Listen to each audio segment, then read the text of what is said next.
할렐루야. 우리 한번 서로 인사 나누겠습니다. 오늘은 참으로 좋은 날입니다. 우리 모두에게 좋은 일이 일어납니다.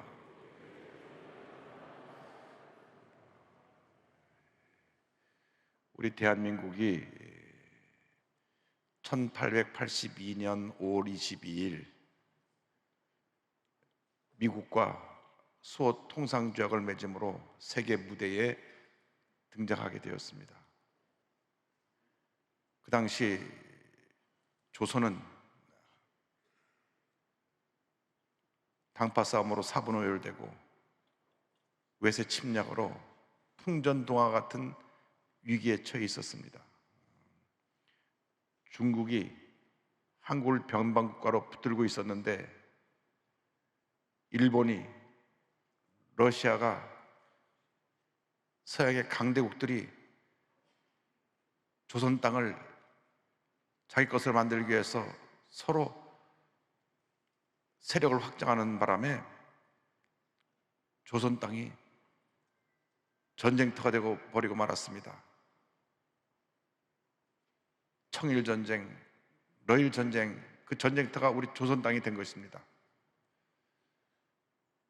그래서 위기의식을 느낀 중국의 청나라의 이훈장이라고 하는 사람이 미국을 설득했습니다. 조선을 저대로 두면 러시아나 일본에게 먹히게 될 것이니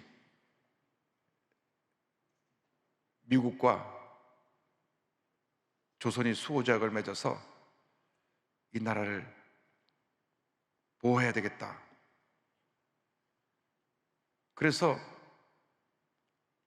한국의 정권대사로 김홍집 정권대사와 미국의 슈펠트 제독이 정권대사가 되어서 1882년 5월 20일 조선 미국 수호 통상조약을 사인합니다.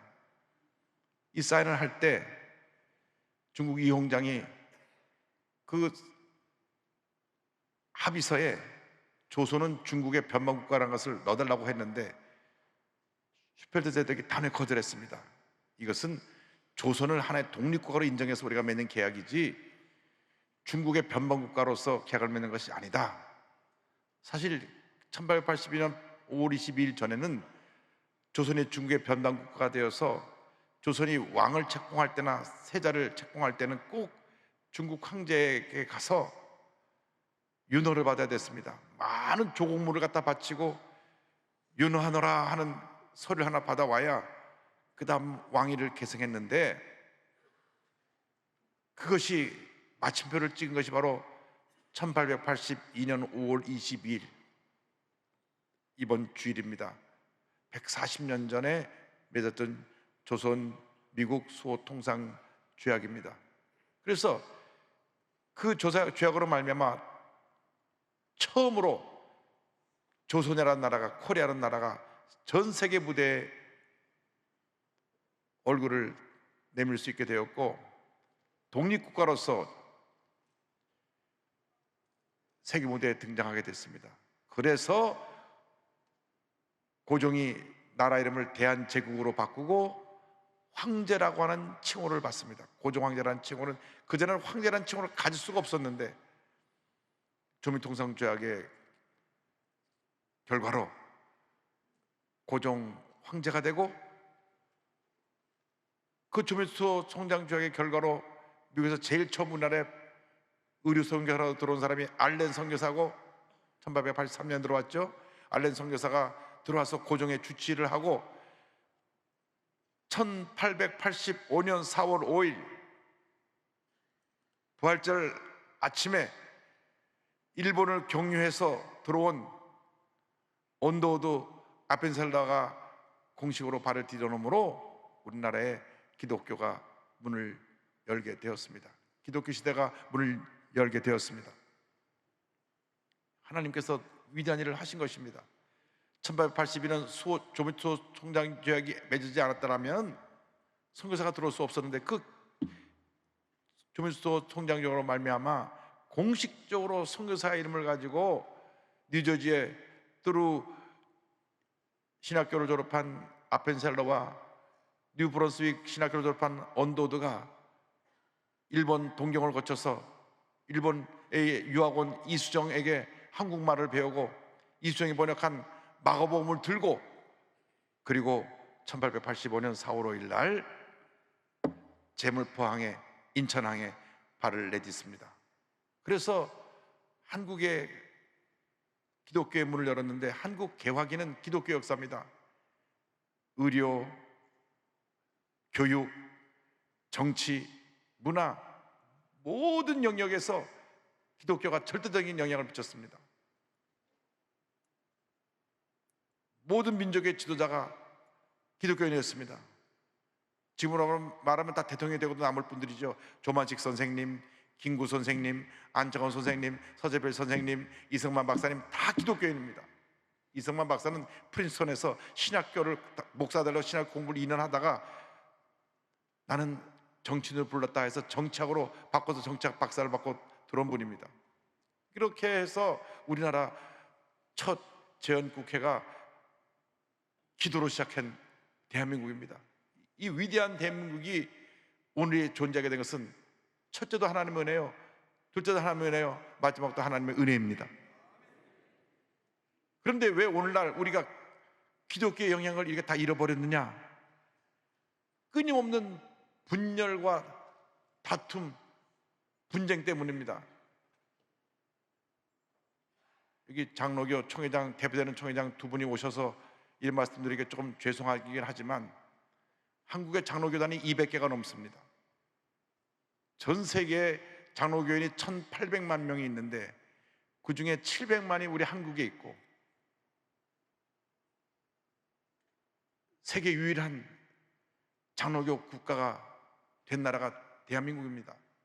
스코틀랜드가 국교가 장로교니까 거기도 장로교 국가고, 네덜란드, 스위스 이쪽에 장로교 분포도가 많지만 전 세계 1800만 명 중에 700만 명이 한국에 있는데 교단이 200개가 넘습니다.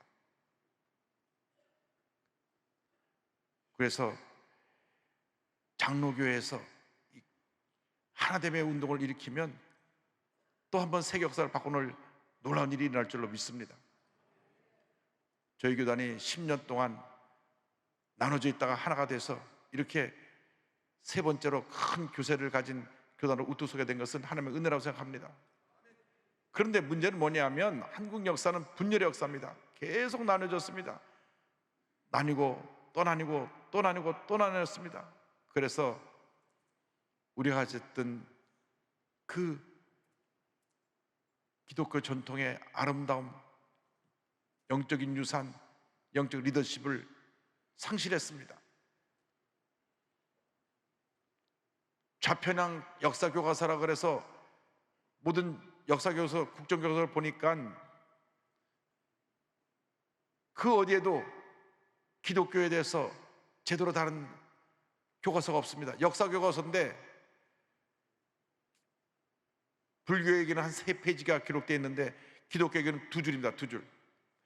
한국 기독교는 개화기에 의료와 교육에 공헌한 바가 크다. 이게 전부입니다.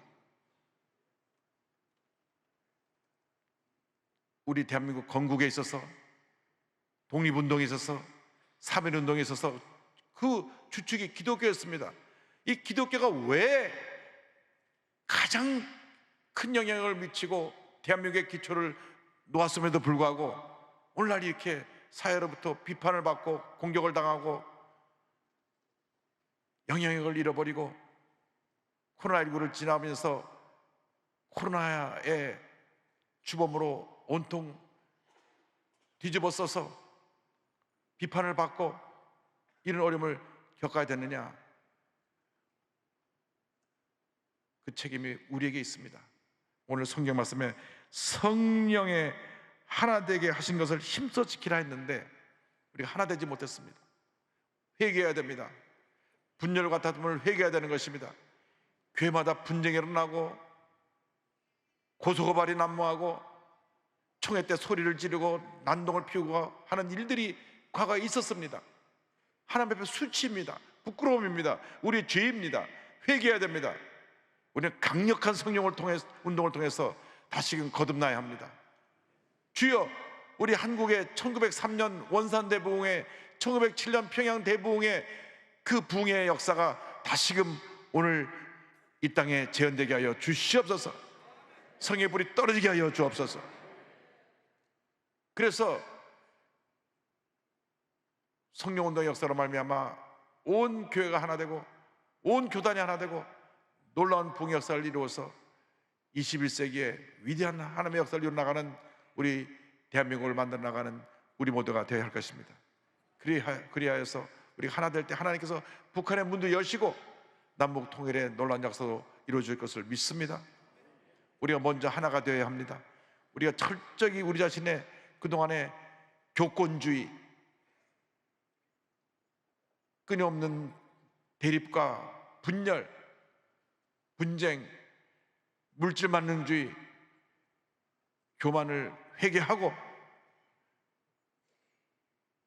다시 성령 능력으로 하나가 되어서 대부흥 역사를 이루고 가난하고 소외되고 홀보고 굶주린 우리 이웃들에게 예수의 사랑을 펼쳐나가는 우리 모두가 되기를 간절히 소원합니다. 총회를 열면서 간곡히 부탁드립니다. 우리 기독교 대한함의 성에 많은 앞으로 어떤 경우에도 교회 내 분열과 다툼이 없게 하여 주시고 교회 일로 세상 법정에 나가는 일이 없게 하여 주시고 교단이 분열된 일이 없게 하여 주옵시고 한마음 되어 힘써 선교하고 우리 한국교회의 부흥을 주도해 나가며 사랑의 성령을 실천하는 우리 모두가 되게 하여 주옵소서. 그 귀한 뜻을 이루어가기를 간절히 소원합니다. 기도하겠습니다.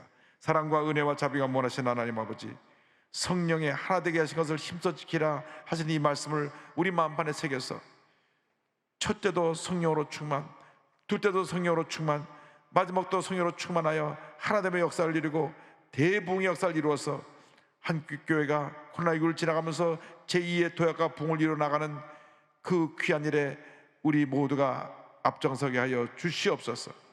오늘 총회 순서를 맡은 모든 분들 특별히 은혜 내려주시고 모든 교회에 은혜 내려주시고 다가오는 1년 동안 모든 교회가 갑절로 부흥되어 교단의 큰 부흥 역사가 다가오도록 주님 은혜 내려 주시옵소서. 감사하고 예수님의 이름으로 기도 올리옵나이다. 아멘.